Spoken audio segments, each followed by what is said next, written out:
Salam, peace be upon you. My name is Muhammad Layak Siddiqui, the father of HOLOPHASE. Episode 13, Part 19, Foundation of Information, Bit before byte.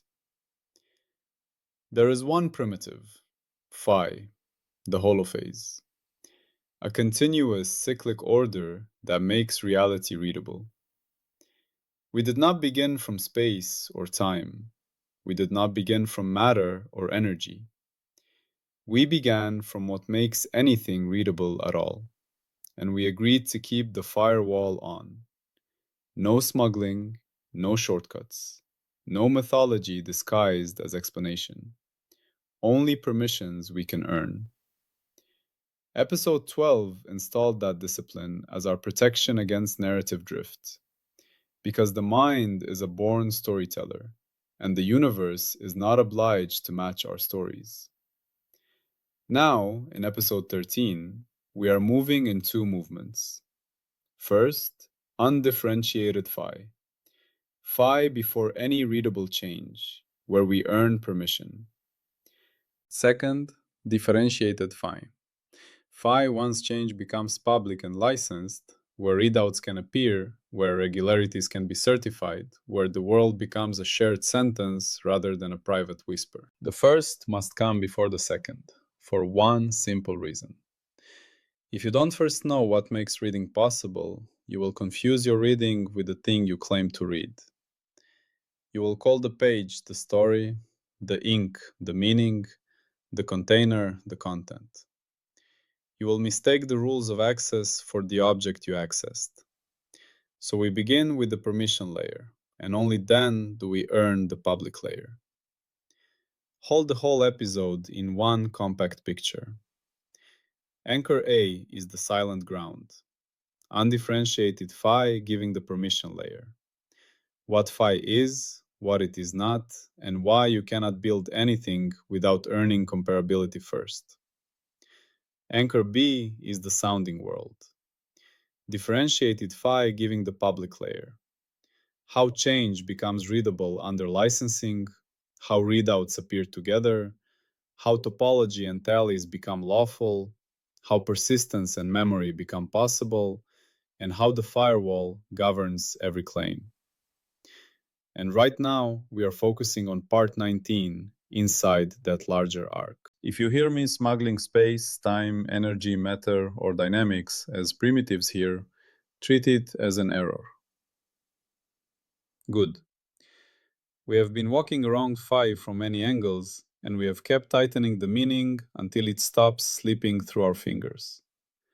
We learned that phi is not a thing sitting inside a container because the container itself is a later reading. We learned that phi is not mental and not physical because those labels are specializations that only make sense after comparability is already operating. We learned that phi is not stuff, not a substance, not a field, because made of is a later grammar that already assumes the difference between this and not this. We learned that logic leans on phi, not the other way around, because reasoning is comparison, and comparison is the first permission. Now we come to the last revelation about undifferentiated phi, and it is the one that feels closest to modern life, closest to devices and data, closest to our era's favorite word: information. People say the universe is information. People say reality is data. People say everything is computation. But almost nobody asks the most basic question. What makes information possible in the first place? What has to be true before something can count as a message? Before something can be called a signal? Before something can be measured in bits? Part 19 is where we answer that, without borrowing any primitive we have not earned. The core claim is simple. Phi is the foundation of information because information begins with distinguishability. Let me say it again in even simpler words. Before you can have a single bit, you must be able to tell one possibility from another. That ability, that permission, is phi. One bit is not a substance. One bit is not a tiny pellet of reality. One bit is one clean, usable distinction. And distinguishability is not something you can assume for free. Distinguishability is the first license the universe must earn, and the first license any observer must be granted, before information is anything more than a poetic word. Now, to keep this audio clean, we will use one everyday analogy only, and we will keep returning to it until it becomes a handle your mind can hold without strain. The analogy is the traffic light. Not because traffic lights are mystical, because traffic lights are brutally honest about what information is. A traffic light does not persuade you with arguments.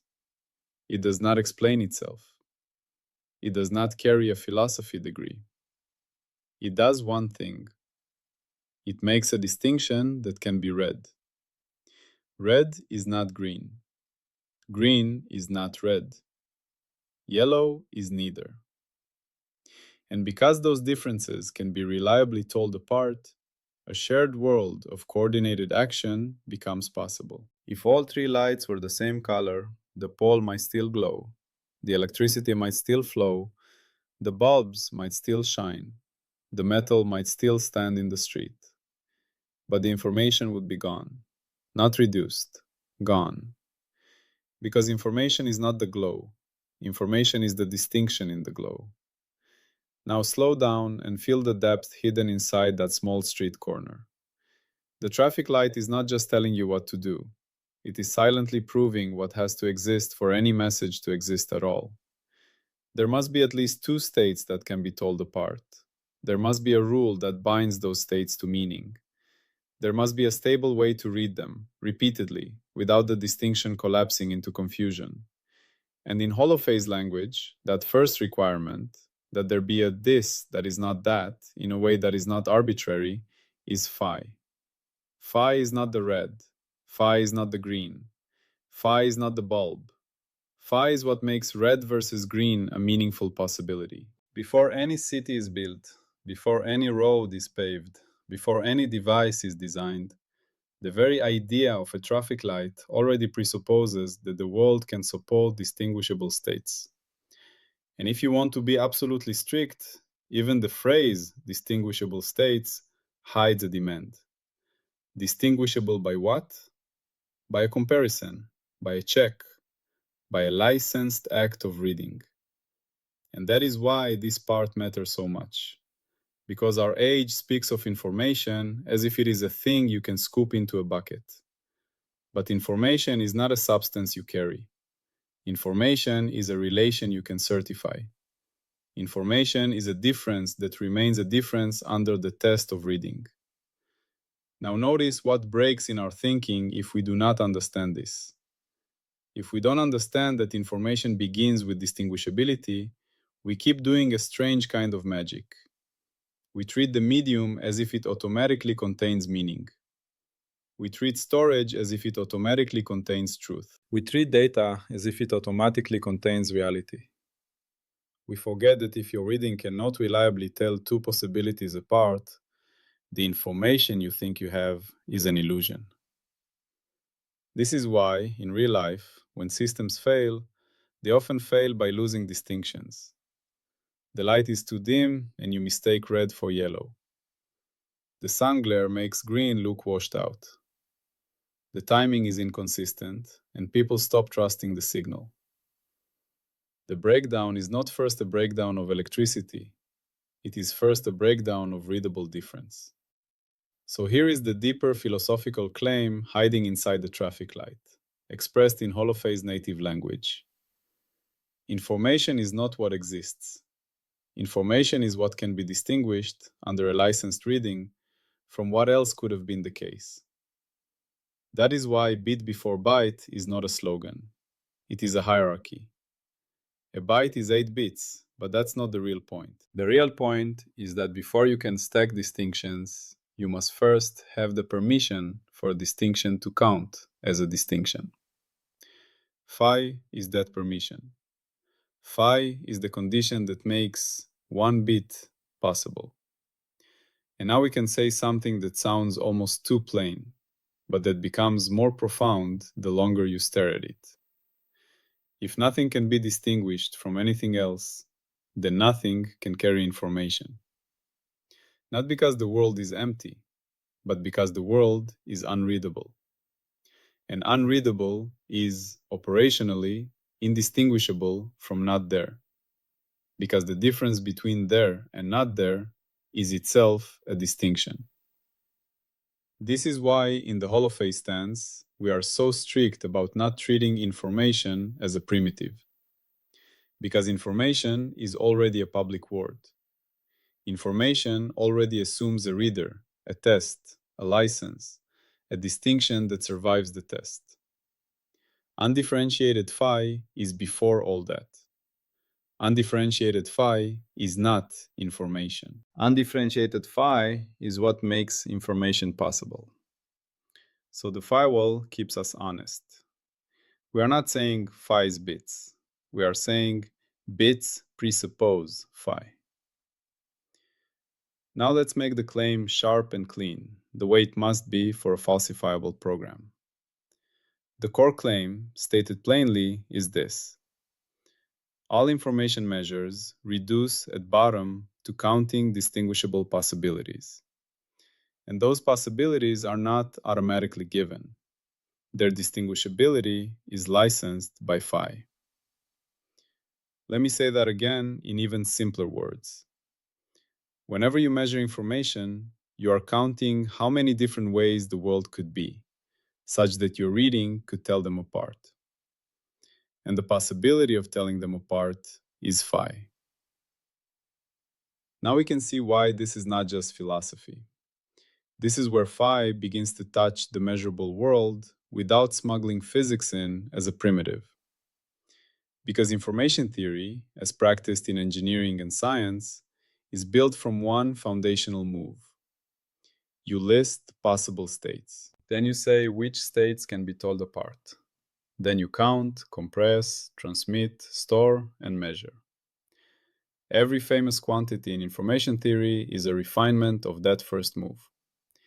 Entropy is a way of expressing how many possibilities remain unresolved. Channel capacity is a way of expressing how many distinctions can survive noise. Mutual information is a way of expressing how many distinctions two systems share. And if you push each of these to the bedrock, you always find the same question waiting. What exactly is the distinction? What exactly makes it readable? What exactly makes two possibilities different enough to count as two rather than one blurred possibility? That is phi's doorstep. Now let's deepen the traffic light analogy because it can carry far more weight than it seems. When the traffic light works, it creates a shared rhythm in a city. Cars stop together. Cars go together. The flow of motion becomes coordinated. But notice something subtle. The traffic light only works if many independent readers can agree on the distinctions. If only one person can see the red, it is not a public signal. If everyone's eyes interpret the colors differently, the system collapses. If the bulb flickers unpredictably, trust dies. So the traffic light teaches us a second principle. Information is not only distinction.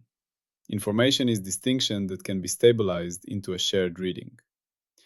And that, in holophase language, is where licensing begins to appear at the edge of the story. We are still in undifferentiated phi, so we are not yet allowed to fully build the public machinery. But we can already see the shape of what must come. A distinction that only exists in imagination is not yet information. A distinction that survives a check under a rule of reading is information. So part 19 sits exactly at the bridge between the silent ground and the sounding world. It says, when phi is undifferentiated, it is the possibility of distinction. When phi becomes differentiated and licensed, distinctions become countable, transmissible, storable, and they become what we call information. Now we can state at least one operational prediction. because the HOLOPHASE program does not allow us to speak without consequences. Here is the prediction, stated in everyday language. If phi is the foundation of information, then every time you increase or decrease the ability of a system to reliably tell states apart, you will increase or decrease its information capacity in a way that matches pure distinction counting. In other words, information capacity should track distinguishability, not material stuff. We can even phrase it in traffic light terms.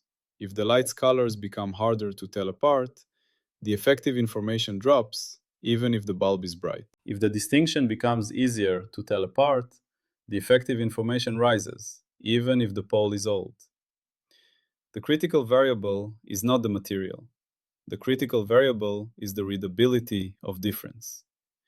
And in holophase native terms, the critical variable is the local success of phi in being made public as certified distinguishability.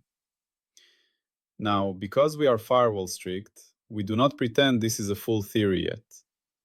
We are not yet allowed to derive the full machinery of Windows, coherence licensing, and tallies here, because those belong to the public layer, the differentiated movement of episode 13.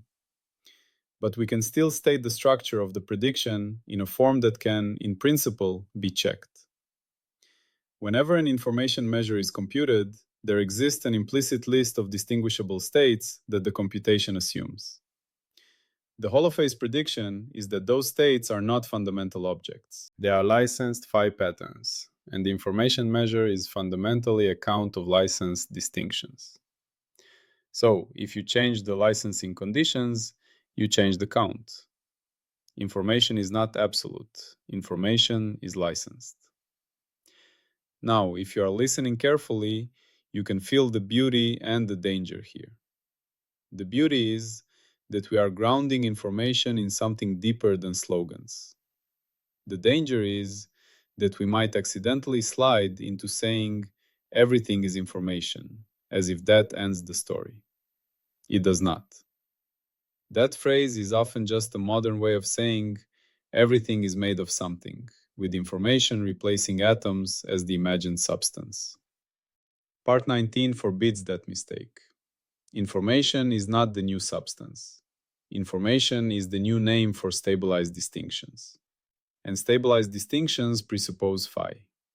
So we do not say phi is information. We say phi is the prerequisite for information to be meaningful. Now we need a falsification condition that is concrete, not philosophical.